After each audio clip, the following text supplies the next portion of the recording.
Labukas. Pasižiūrėkime dienos kortą gruodžio 5 dienai.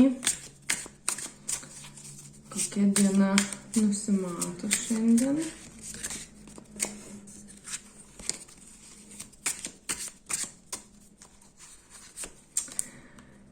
O diena nusimato monetų karalienės archetipo. Bus stabili, rami, žemiška diena, mamiška diena, galbūt kas moterims, kurios turite vaikų, tai tokia pilna rūpesčio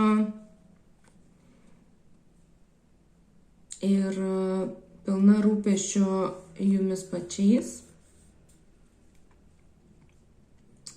Šiaip šita dama netgi yra po vandeniu ir po vandeniniam pasauly. Tai sakyčiau, tokia labai rami korta, subalansuota ir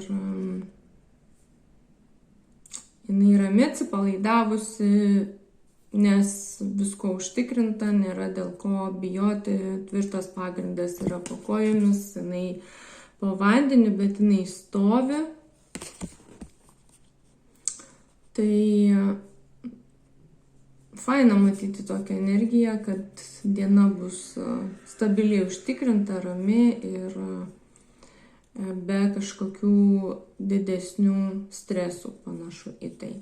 Aišku, kiek galima spręsti iš vienos kortos. Tai gražaus ketvirtadienio ir iki.